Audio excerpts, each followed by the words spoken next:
want to learn from a 7-figure Amazon seller?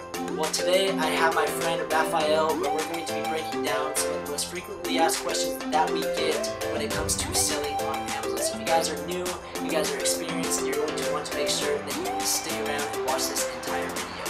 So we'll see you inside.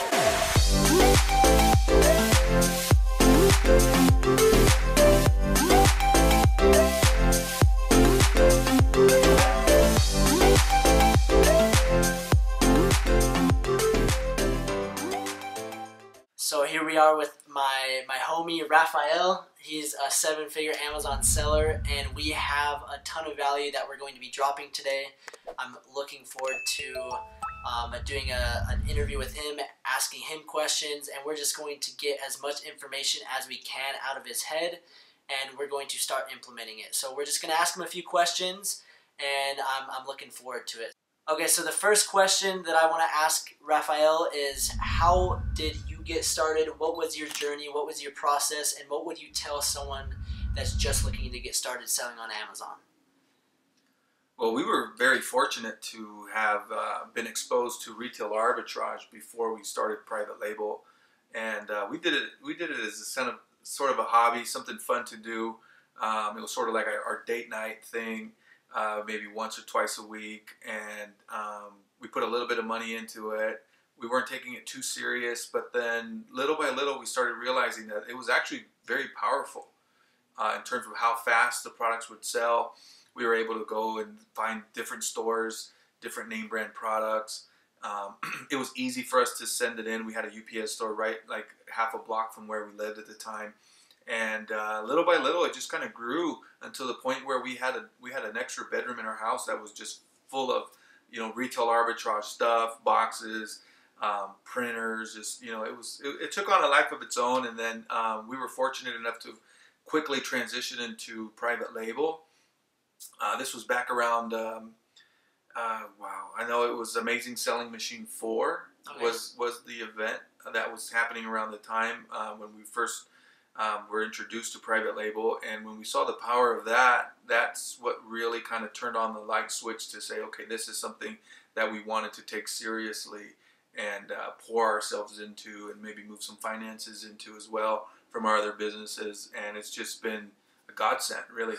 It's changed our lives. Well, and that's what's cool is everyone starts somewhere. I mean, in everyone's cases, depends on the situation that you're in. I mean, he started with retail arbitrage, got his feet wet, understood kind of the whole concept, but then once you understood how powerful private label can be and you can scale it, that's the thing with retail arbitrage, you can make good money doing it, but once you see private label and you can literally get a product manufactured 1,000 times every single day and you can sell that same product for years and years, whereas retail arbitrage, you're just looking for that one product, right. few products, and you're clearing the shelf. Right, and you have to keep going back and searching versus private label. You build it once, and you differentiate on your product.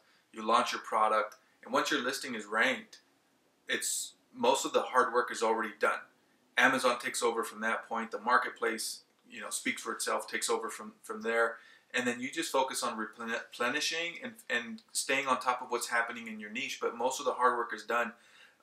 We use the saying that we build a cash printing machine. For sure. Those first couple months when you're putting your brand together. So let me ask you this: when you started, was it 2015, 16? I want to say 16. 16. Do you have products that you started in 2016 that are still making you money now that were in 2019? Yeah, there's a small handful of products that are still done very well. That's how powerful private label can be. I mean, he put in a ton of work. 3 years later, still going strong, making tons of money, and that's the power of FBA private label. So I'm really excited that he's on with me, and we're going to ask him a few more questions. And the second question is, if as a beginner, what would be your first step? What would you do if you had to do it all over again? Would you reach out for help? Would you just jump start? I always say the same thing. It's like we wouldn't be where we are today if it hadn't been for mentors and strategic partners that took us under their wing in the very beginning, because there are some things that you don't necessarily know to look out for, that you can make mistakes on, or that you can leave yourself open to hijackers or competitors coming in and sort of like, affecting your sales or hurting your listings and things like that. But I think for the most part, my advice is network with somebody that has, the results that you're looking for. People that have also, learned the hard way, and they can tell you what to look out for, what to focus on. Not, don't just focus on the negative things or what might happen negatively. Focus on, your target goals. Like, what are we shooting for? What can we accomplish? Regardless of the budget size. Like, I think that's sort of what most people need to do is find a comfortable budget, reverse engineer it, and say, okay, what can I do with this budget? And if you have just, let's say, a couple $1,000s, you don't want to just go and spend your entire budget on product, because you're also going to, and we recommend using professional photographers, professional people to do your ad copy, have a little bit of budget left over for marketing. There's a lot of little unexpected things that you don't necessarily know. Some people get a little bit over their head and they just put their whole budget into product, and then they're out there, taking pictures with their own doing their own cell phone pictures, their own ad copy, and that will make a dramatic difference in the type of results that you get. Well, and what's crazy is there are people that do just take it with their phone and they can make money, but I would not recommend it. It's so important that you optimize your listing, you have professional product pictures, and you do what other people aren't willing to do. Amazon, you can't really take shortcuts to be successful, and so I really like that you gotta take the time to hire someone that actually has experience, learn from someone that's actually walked down the same path that you want to walk down, and that has a proven method or system, and that can show you, okay, this is what I was able to do, and this is how you can do the same thing. So I really like that. And let's jump into the third question, which a lot of people ask this, is Amazon saturated? Can I succeed in 2019? What's your thoughts on that? Absolutely. It's still early in Amazon. Amazon is still in its infancy.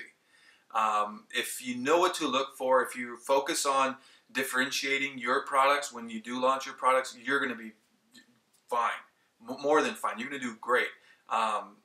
You can look at it from a certain perspective of so many people jumping into Amazon, but that's good. Like, the marketplace is huge, right? And it's still growing. Like, maybe let's say half of the American households have Prime. I mean, that just means in the next 3 or 4 years, more people are going to jump on. And I would say, don't let that steer you away. Don't think that, okay, because that the market's being saturated, because there's always new products coming out. There's always innovation. There's always inventions, new everything. In every category, there's always going to be new products that the market hasn't seen yet. So if you sort of train your brain to look for those types of opportunities, how can I take an existing product that's a proven concept and make it better? How can I advance it? How can I evolve this product? That's where the profit is. So that was fun. We were interrupted by the food delivery. Now we've eaten and now we're back.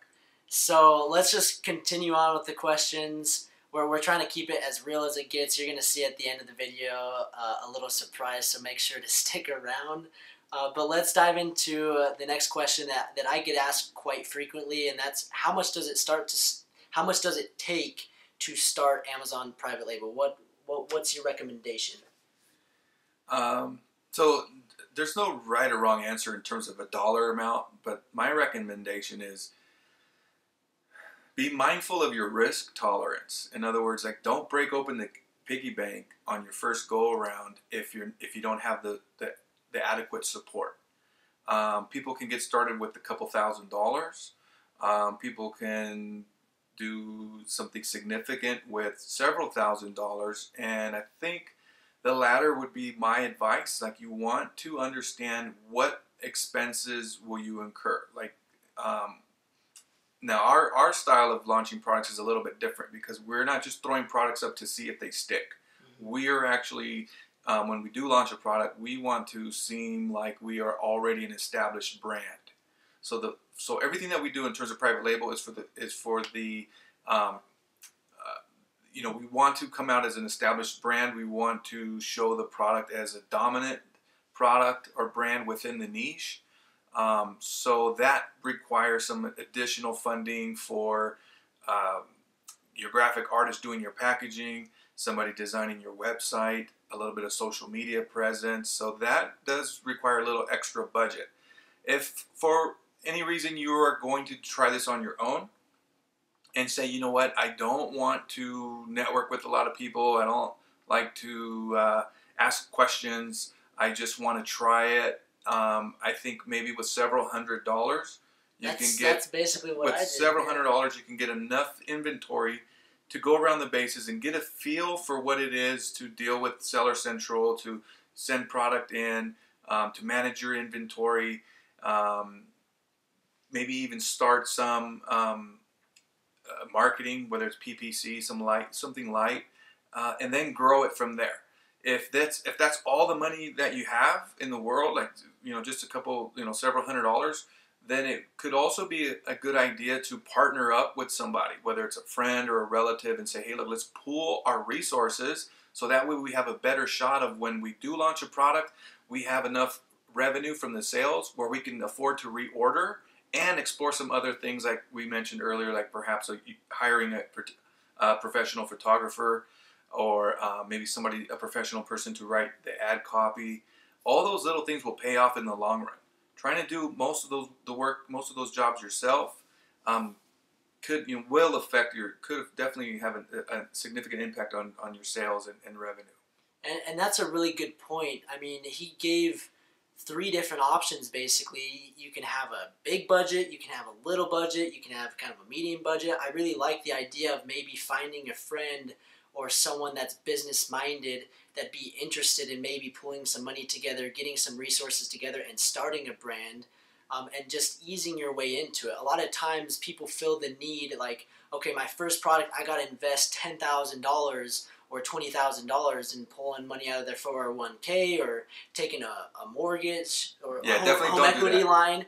I mean, you can do that down the road, but I would highly recommend that you actually understand the Amazon game. So kind of like what he was saying is I I ordered like 100 units was my first product. It cost me like less than $500. But the problem with that is it's harder to scale.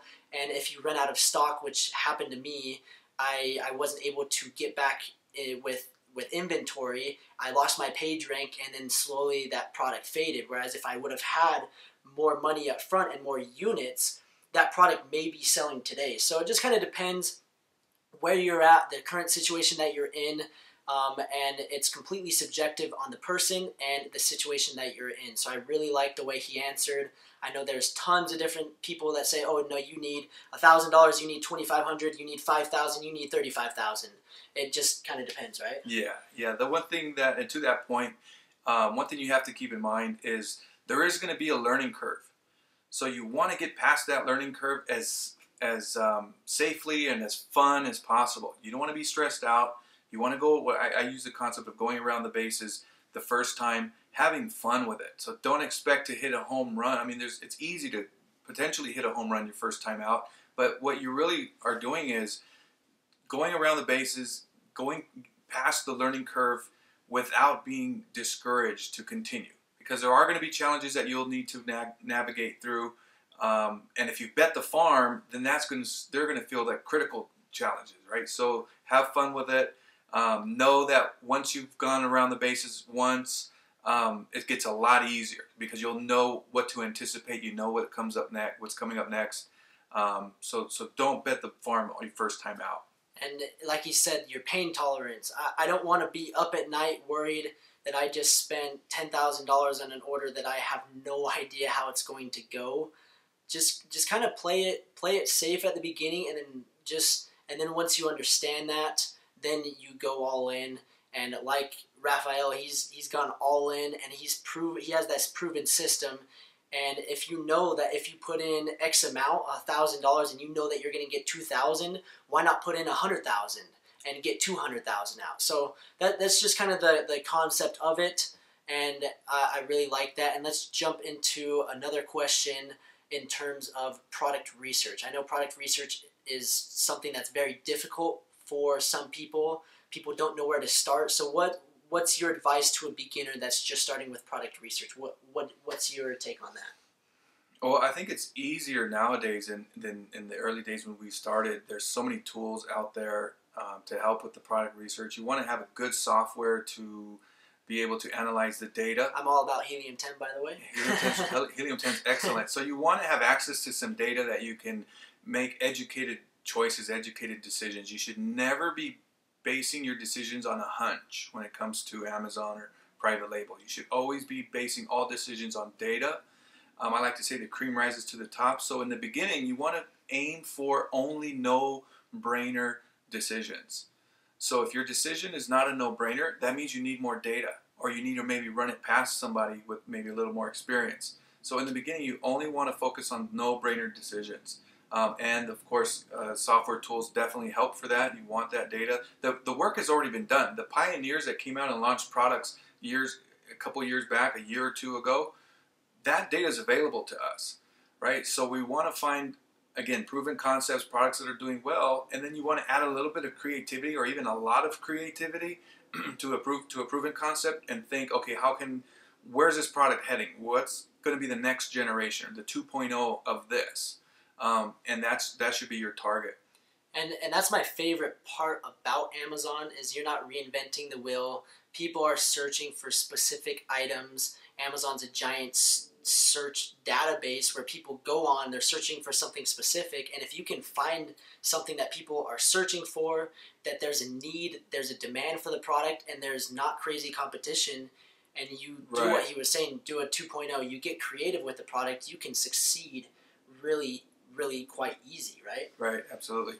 So I just want to thank Raphael for being on the channel with me. Leave a comment down below if you guys have any other further questions, future videos that you would like us to be doing. We're going to be producing a lot more content. We're going to try to help as many people as possible. And I'm really excited about what the future holds. And if you guys are new to the channel, my name is Trevin. This is Raphael. He's a 7-figure Amazon seller. I'm a 6-figure Amazon seller.